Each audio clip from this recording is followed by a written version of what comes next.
All right, I guess I will start now, and then if anyone pops in, then they can just kind of get caught up. So first, I just want to give the general little intro. First of all, thank you everyone so much for being here. I'm super excited to have this discussion and talk about this topic because I think that there's a lot that people can be really easily misguided about just because of how our world is built and how it encourages us to always be setting and making goals and all of these things. So I'm really excited to talk about it. And if you weren't here when I said this just a minute ago, in the chat there are some links to our social media and our Facebook and YouTube and anywhere that you can get caught up on our webinars if you wanted to participate in any more, give us any feedback about them. And I guess the last thing I will say is that this is the first webinar I've done that I haven't had someone from CMHA with me. I guess we were just a little bit double booked, so I'm kind of on my own today. So I will keep an eye on the chat as much as I can. But if I miss anything, please do put it in the Q&A so it's kind of highlighted for me at the end, because I love to see everyone's questions. And yeah, so I'll make sure to get to that when I can, but I don't want to get too distracted. And the last thing I will say before we start is we are a small group today, which isn't a bad thing at all. And I think that it opens up some room to have some conversations. So please do interact with me in the chat. That is the thing that I miss the absolute most about everything going on right now and doing these kinds of presentations. I miss being with people in public. I'm very much I take a very casual approach to these kinds of things. I really like it to be conversational and to get feedback from who I'm speaking with. And so I really miss that. And I love when people interact with me in the chat. So please do, if you have any anecdotes, any questions, I would absolutely love to see those. And since we are a smaller group, there's definitely more opportunity for that. So please do share with me your thoughts or questions at all. And if it's something specific to the content that you want me to really get into, then the Q&A is a good option because it's less likely it will get kind of lost in the shuffle of the chat. So I think that's all I have to say, and now let's get into it. So getting back on track. First of all, I want to say this presentation is definitely about goal setting and getting back on track if you've fallen behind a little bit on things that are important to you, but it's not necessarily our typical how-to step-by-step guide. It's more of a framework that you can apply to any goals that you make in the future or any goals that you have right now.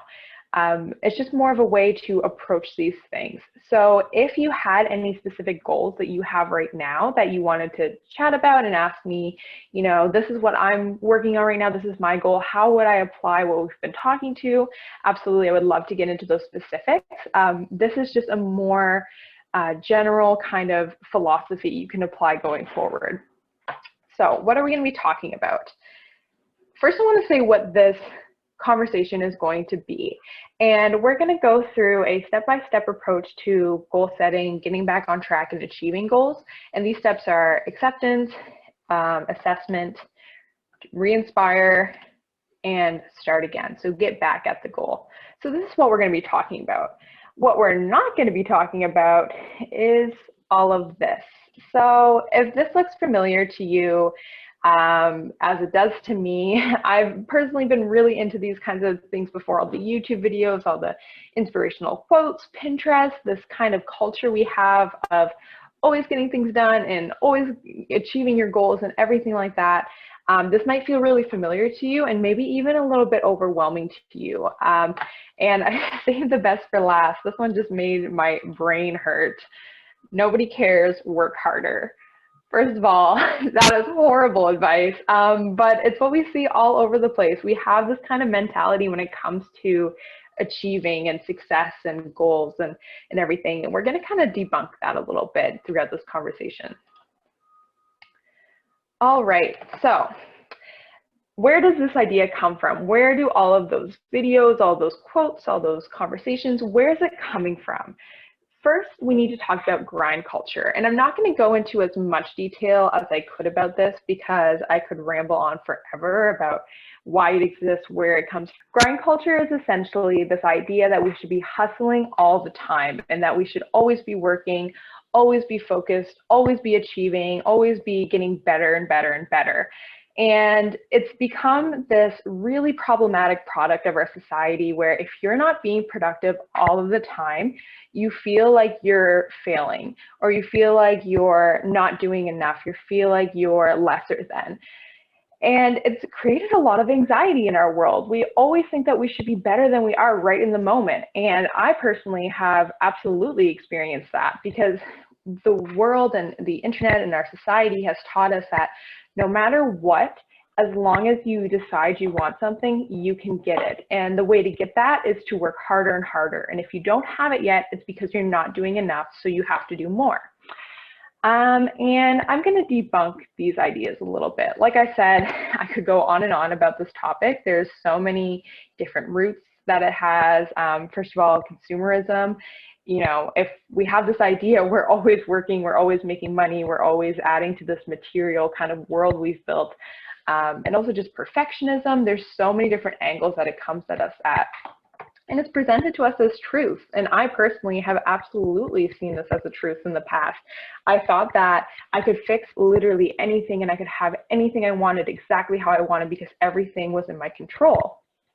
And here is some info about why this isn't really true and why these beliefs are problematic. So first of all, we're not talking about it being problematic about having goals and having dreams and wanting to achieve things.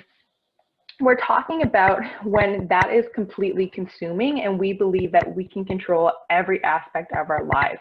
We can achieve absolutely anything. You know, we can work 4 jobs and thrive through it. We can take multiple degrees while working multiple jobs, while being a parent, while doing everything possible to lead this perfect life. And a lot of the ways that we're told to do this is by putting extreme control over our schedules, over our thoughts, over our bodies, over our ideologies, over our space. And it comes to this idea of willpower and self-control. These are very celebrated ideas in our culture, that if you have a lot of self-control, you are the picture of success, and it's the only way to be successful.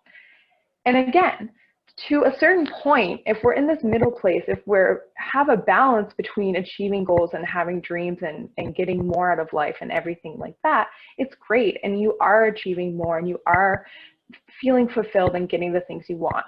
But it's when we go to an extreme that we have an issue. So, and that extreme basically can be explained by this theory of why these things don't work. So the theory of psychological reactance is an unpleasant reaction to rules or regulations that threaten or eliminate specific behavioral freedoms. The desire for forbidden behaviors is increased.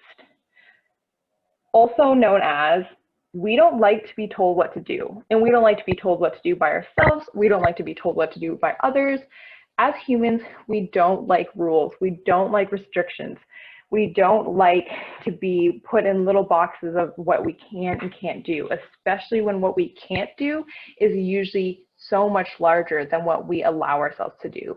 And what we've seen through studies, despite what YouTube and Instagram and Pinterest and, you know, our bosses and our families and our friends have told us, the more restriction we have, the more we put an emphasis on the self-control and perfect schedules and just perfection in general, the less we succeed, the less sustainable our goals are, and the less likely we are to achieve them, because what we've seen, and I'll explain that a little bit more in a second, is that the more rules we have, the more we want to break them.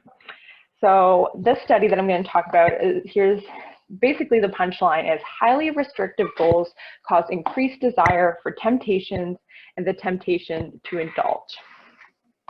So here's a couple different graphs basically to sum up what the study found. So I'm going to show 2. This is the first one is more about goals and restrictions around behavior.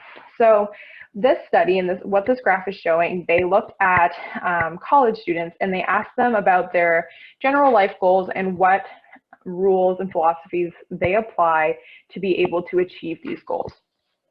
So what they did was ask them what their goals are, and typically their goals were, you know, succeed in school, whatever it was.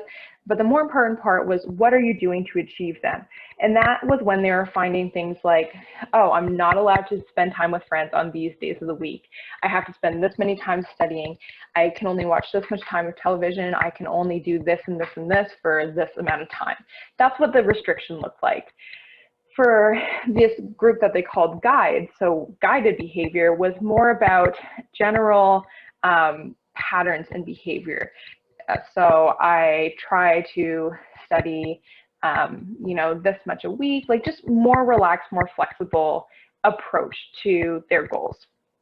And what they found when they asked them, what do you want to do right now? What sounds desirable? If you could do anything, what would you be doing right now during this study? And when they asked them things like, you know, how much would you like to skip your next class? How much do you want to go out with friends? How much do you want to go out to a bar tonight? Those things. The people that had more restrictive rules around their behavior, they rated the temptations as much more desirable, much more tempting, and much harder to resist than the people that just had more relaxed approach to their goals and a more flexible approach to their lifestyle in order to achieve the goals. Now, and the next example of this, another study they did, which I think is an even more tangible example, is they had a group of participants and they asked them what their general goals were in life. And they separated the two groups into two groups, sorry. One group was people that had health goals, so whether that was physique, ability, look, whatever it was, aesthetics, certain health goals, and non-health goals, which could have been anything else, family goals, work goals, career goals, anything. So they asked them about their goals and they asked them how they achieved these goals. Then afterwards, they told them that the study was over, that the study was just a questionnaire, but asked them if they wouldn't mind participating in a separate study, which was basically evaluating how much they liked certain sweets. So they told them, you know, this part of the study is over, we have some extra time, do you mind helping us out with this?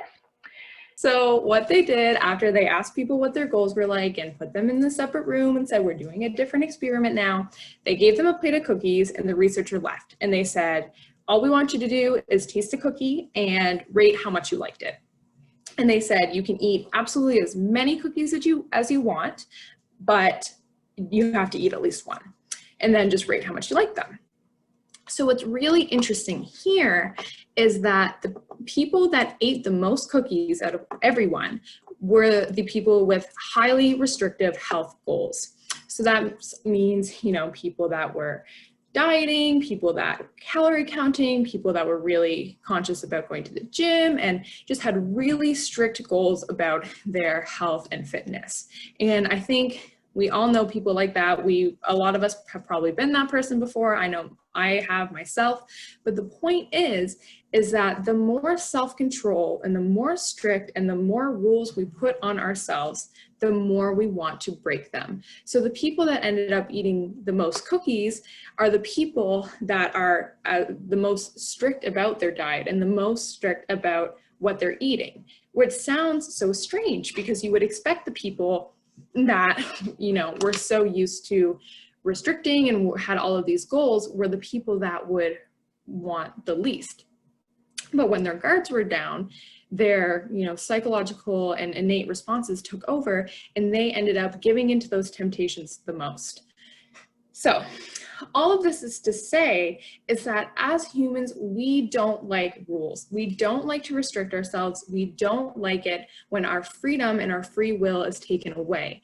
And to counteract that, because our bodies and our minds and our innate processes don't like that, they fight back by giving us even more. They say, you know, you're going to take away my right and my freedom to eat as many cookies as I want. Well, as soon as I'm allowed, I'm going to eat twice as many as I would have before, because it's fighting back against those restrictions that we're putting on ourselves. And I think that's a really important lesson, because popular culture and the grind culture and all those things often say over and over again, no excuses. If you don't have it, you don't want it bad enough, you know, work harder, work harder, work harder, make more rules, make more decisions, self-control.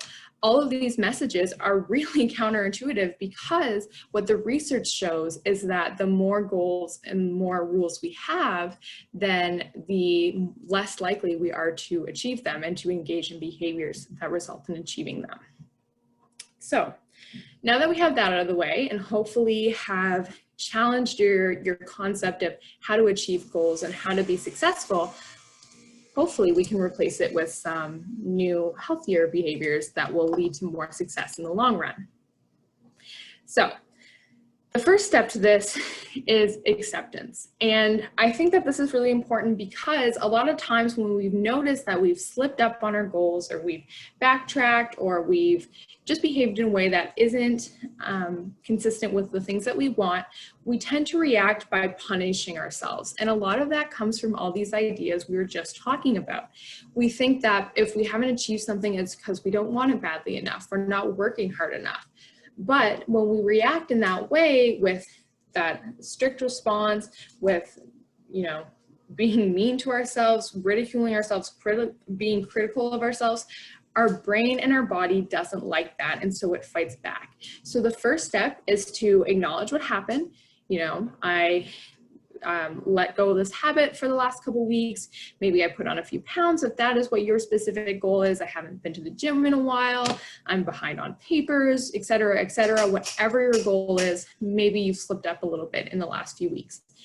You might be tempted to say, you know, I failed, I did badly, I need to completely restart, reset, all of these things that result in putting rules on ourselves. You have to let them go. You have to acknowledge what happened and keep going.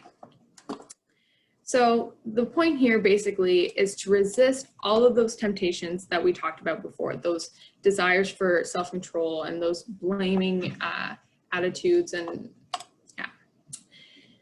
So after you've accepted it, you said, you know, this is just what happened. I'm just going to keep going, keep moving. You have to assess why. Why did I fall off, or why did I backtrack? Because maybe there is a reason. Maybe it's just what happened. You know, you got really busy. It was the holidays. You had better things going on, whatever it was. Maybe it genuinely did just happen. But sometimes there's reasons that our goals didn't work out the first time. First reason is approach. And that's what we've just been talking about. Maybe it was you were too strict, you had too high expectations, you weren't honest with yourself, whatever it was. So here is an outline. You probably have heard about it before, but I'm just going to do a quick review, and it's this idea of SMART goals. So this stands for specific, measurable, attainable, realistic, and time-bound. And I definitely like this framework, and it's used by a lot of people in the mental health space, and I think it is a good one. But first, I want to point out that this pertains more to tangible goals. Things like work and maybe exercise if you have some specific goals. It pertains much more to things that are measurable, things that have a clear-cut beginning and end, not necessarily to lifestyle goals, which is what we're going to talk about different. It's not what we're going to talk about in a minute. It's not necessarily those things that you just want to sustain for a long time. But if you just have something like, I would like to accomplish this at work, I would like to get this paper done, I would like to read this many books, I would like to, you know, save up this amount of money, things like that, this is definitely a good framework. So it has to be specific. You have to give a very particular outlined, this is what I want. Because sometimes we end up just saying kind of more like wishing than actually setting a goal. And that's where this idea of being more specific comes in. Next is measurable. You want to make sure that your goal is actually measurable, so you're not kind of losing track of your progress or what you need to do. Because if it's not, then you don't really have a sense of, you know, am I actually achieving it? Is this working? Is it not working? Because if it's not measurable, you know, let's say for instance, if you have a certain goal to save a certain amount of money, if I'm saving money in a piggy bank and I can't see how much money is in it and I'm not keeping track of what I'm putting into it, I have no idea how close I am to this goal. I have no idea if I should be spending a little bit less. I have no idea. So it has to be measurable. Next is attainable, and this is kind of a theme throughout any goal you have, but make sure that even if it's challenging and it's motivating in that way, it has to actually be possible, and you can't expect it to happen immediately. You can't say, okay, by tomorrow I want to lose 20 pounds. Like, that just doesn't make sense, and I know that's an extreme example, but it has to be attainable. Realistic. Be honest with yourself. You know what you and whoever you're working with, if it involves other people, are actually capable of. So I have an issue with this when it comes to planning my day and just little goals for throughout the day. I have, maybe I have 8 different things I want to accomplish. Each of them are going to take 3 to 4 hours each. It's not possible to accomplish it in a day. You have to be realistic and honest with yourself about what can actually be accomplished. And time bound. You have to give yourself a deadline to work towards. So like I said, this is really more about those very specific, very material things that you can that are tangible, that you can point to and say, I want to get this done, and I did. And it absolutely is a great framework for those kinds of goals. But when it comes to lifestyle goals, that is kind of bringing us into this area of being too strict, applying too many rules, having too many expectations. So when it comes to lifestyle goals, if it's things like, I want to feel healthier, I want to live longer, I want to have a cleaner house, I want to read more. If it's things that you hope to just, make a new part of your lifestyle, it has to be more about intentions rather than goals, because goals kind of imply a hard stop. You can check it off and keep going. Intentions, rather, instead of it being, a step-by-step rule book, you start here and you end here. Intentions are more just like a guideline that you can kind of follow. It's something that you keep in the back of your mind and know when you're kind of wavering too far out. So let's talk about the keeping your house clean again, for example. So if my goal is that I want to start living in a cleaner, more fresh, beautiful environment, I am not necessarily going to assess every single time I put something down, is this in line with my goal? Is this keeping my house clean? Because that might work for a couple weeks, but eventually I'm going to get pretty tired of asking myself every single time I put a glass away, every time I take a sweater off. That's going to get really old really fast. But if I have an intention and I know that something that I want is to live in a cleaner space, I'll start to notice when, the dishes are piling up a little bit too much, and then I'll take care of it. Or if I'm starting to slip and I'm not doing my laundry regularly enough. It's more about a guideline rather than a step-by-step, this needs to be done in this way to achieve this thing. So those were the first parts of goals. How is your approach to this goal? Is that the reason why you fell off, you lost interest, you weren't working at it as closely as you normally would? But there's also this side. Do you actually want it? And I don't mean this in the sense of that idea of if you want it, you'll have it. If you want it bad enough, you can get it. That's not what I mean. I mean, is this goal actually coming from you? Is it something that you actually want? Or is it something you feel like you're supposed to want? Or is it something that you've seen everybody else doing, so you think, yes, okay, that's what I want too?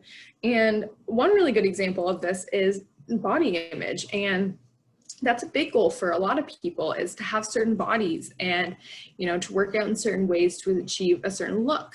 And it's great if that truly is something that you want, that is, that's your business, that's wonderful.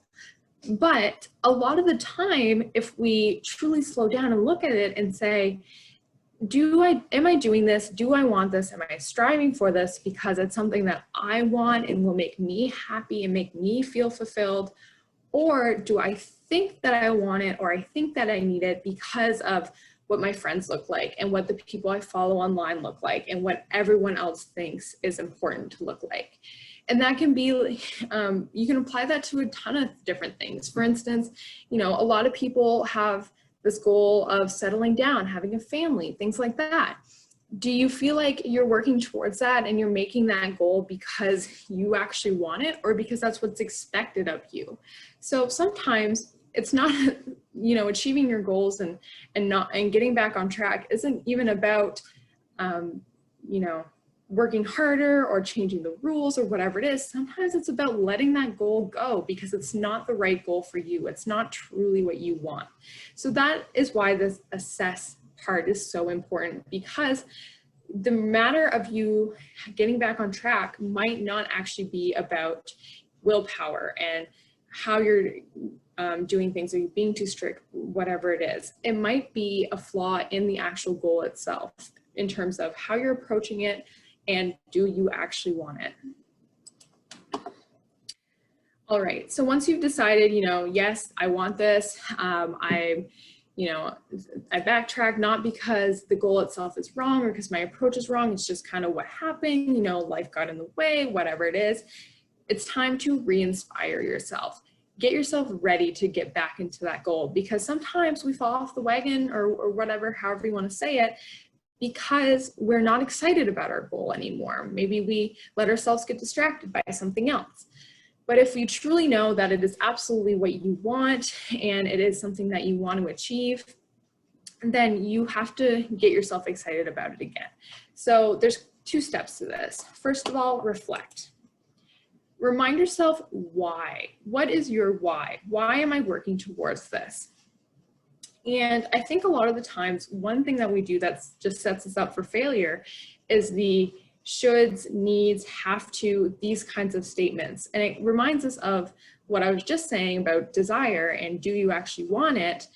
You want to be driving yourself for reasons of joy and fulfillment, not things that you have to do or should do.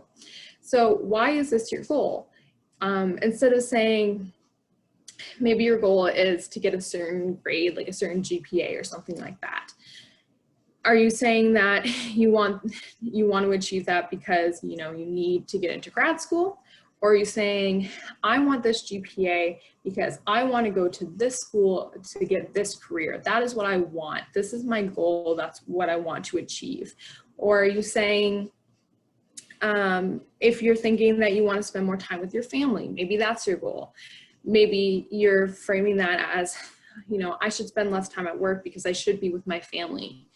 Don't frame it that way, because you're starting yourself off with this place of guilt and failure already. Instead, you should be saying, I want to spend more time with my family because they're my priority, because I love them, because I'm energized when I spend time with my family. They make me happy. They're the thing that's most important to me.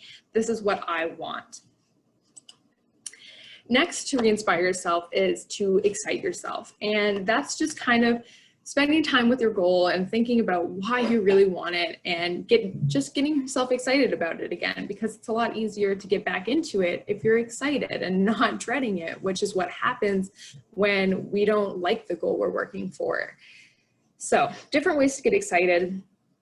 You can journal, you can daydream, which is my personal favorite avenue. I love daydreaming. I don't think we encourage daydreaming enough, because it's like you have access to this own beautiful world in your head and you should utilize it.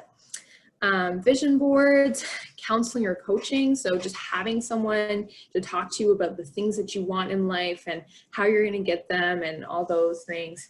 And research, which I put a little star next to. So for me personally, it's really exciting to know as much as I can about different topics and getting myself excited in that way. But it can also be a slippery slope, which is kind of what I was showing in that earlier slide, showing all of the different ways, that we get back on track, that we reset our health goals and all these things, just kind of more pop culture information that might be falling into the trap of setting, strict rules and being harsh with yourself. So definitely research. It can be really exciting. It can definitely be a good avenue, but it can also be a little bit of just not great ground to stand on if you're not being careful. All right, and the last phase is start again. So you've accepted that, you know, sometimes things happen, you've fallen back a little bit, and that's okay, you're just gonna keep moving. It's time to, and then you've assessed your situation. Why might you have fallen off before? Is there an actual reason? Is there some kind of adjustment that has to be made? Then you've gotten excited again, you're ready to go at your goal. Now it's time to actually start again. So start slow.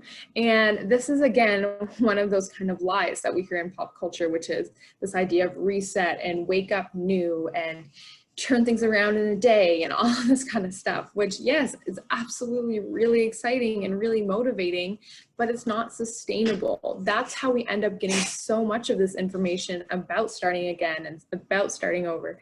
There's a reason why we're doing it so often. It's because we're not approaching our goals and the things we want in a way that's sustainable. So yes, you're excited, you're ready to go, but start slow, because if you're moving too fast, you're gonna burn out again and you're gonna start all the way back at the beginning. So be honest with yourself, be realistic. And that's, again, kind of where that acceptance piece is coming in, where sometimes when we fall backwards on our goal, we want to fix everything as soon as we get back into it. So let's say your goal was around fitness and exercise, and maybe your goal has to do with losing weight. And you were going really strong, you know, you were losing a couple of pounds every week, everything was good. And then maybe it was the holidays and you didn't have time to exercise and there was more food around and you've gained a few pounds. The impulse is often to fix that right away. So while before we may have been going steady, had a really good mindset about gradual and maintainable weight loss, but as soon as we backtrack a little bit, we want to fix it and be right back at where we left off. And that's where this acceptance piece comes in. You may have backtracked a little bit. You may have lost a little bit of your progress, regardless of what the goal is. But you can't just fix that. You have to accept that what happened, happened, and it's better to just start again rather than, you know, fear getting back into it a little bit farther behind. So be realistic. Don't start by trying to lose 15 pounds that you gained back in a week when you've been used to losing 2 pounds a week. Another example would be if you were, you fell behind a little bit in your studies, in your homework or something. It wouldn't make sense to try to do 4 weeks of homework that you fell behind in a single week. It just doesn't make sense. You need to be realistic with where you're starting. Be gentle. A lot of times we let this kind of punishment slip in where we think, you know, I made mistakes, so I have to fix it and I have to get back and all of these ideas, and we end up working way too hard, way too fast. Be gentle or else you're going to burn out and again start the whole process again. It's this really delicate cycle where if we aren't starting slow, we're not being gentle, we're not being kind to ourselves, we're going to end up right back at the beginning, because it's usually that behavior that gets us there in the first place. Work smarter, not harder. So you've probably heard this before, and it is something that I'm trying really hard personally at right now, and it's definitely a challenge for me.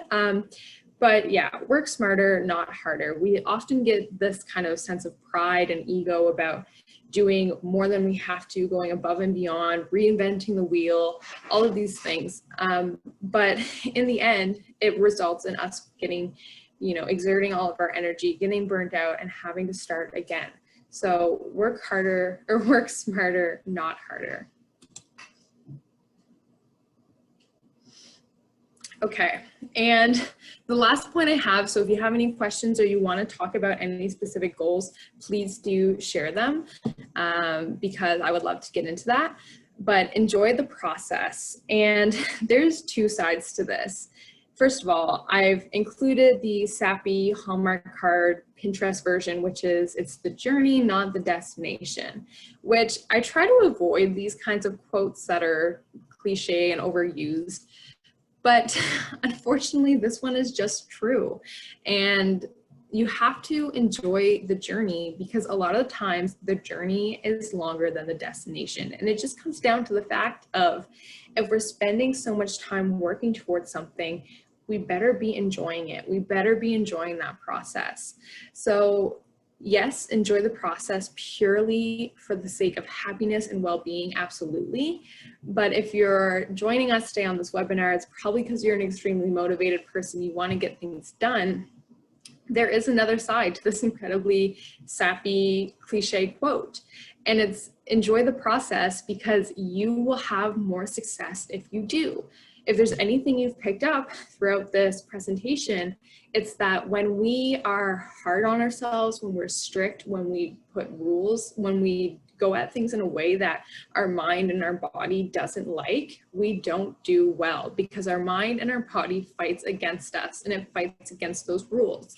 So if you're achieving your goals in a way that you enjoy, you're going to be way more likely to achieve them and to stay on track. And it's important to acknowledge that there's a difference between something being unenjoyable and something being challenging. So another example, I've gone back to school a few times. I'm a university student, so it's kind of at the forefront of my mind. But when we think about studying, it's not like that is the most fun thing, or it's not like, you know, everybody loves that, because usually it's something you're not necessarily looking forward to. But it doesn't make the process unenjoyable. It's just a challenge. It's a part of the process that when you enjoy the big picture, then it's more of a challenge than something that's a burden. But a different example would be exercise is a good one. So if your goal is to lose weight, and what the internet tells you to do is go to the gym and lift weights 5 days a week and run and do cardio and be on the treadmill, but you hate all of those things, you're not going to stick with it, because you're not enjoying it. You're not getting the rewards and the pleasure that keep us motivated. Instead, you could choose to do something you like play tennis or play basketball, or go for walks. Like, there's so many options that are more enjoyable, but because we get this idea of, you know, there's a right way to do things and there's a more rewarding way to do things, we often get really stuck in those definitions, and we see merit in the struggle. And if something is harder, if something's more difficult, it seems like it's more of a reward at the end. But to me, that just means you've lost more time, because you've spent so much time doing something you didn't enjoy. Even if you do enjoy the destination, you're still losing time on that journey if it's not something you love. And you might not even get to that destination if it's not something you're enjoying. So it's really important to put that kind of effort into asking yourself, do I like what I'm doing? Do I like how I'm doing it? Is there a way that I could enjoy myself more? Because in the big picture, that's going to get you a lot closer to your goal, because you're going to want to sustain it. Questions? So if anyone has anything to say, I would love to chat. I feel like this was not my usual kind of presentation with all of our technical difficulties here, but I would love to discuss with you if you have any ideas, or if you wanted to talk about any particular goals that you have, or if you wanted to, you know, ask any questions about goals that you have and how to achieve them better by, you know, looking at these rules about, you know, how do I not set rules, and how do I use this philosophy to achieve what I want? Any questions you might have. If you don't have any questions, thank you so much for being with me today. I put my my email there. If you did have anything that you wanted to ask me personally, absolutely, please do. And otherwise, thank you for being here. And if you're interested in seeing more of our webinars, absolutely check out the links above. And again, thank you to everyone, and I'm sorry for all of the issues. Thank you for your patience, and I'm also very surprised that everyone stuck around in the midst of all of that. So thank you for letting me know, because like I said, I had no idea that was happening. So thank you very much for your assistance on that. But yeah, I'll just give it a second here for any questions that might come up, but otherwise, thank you and have a good one.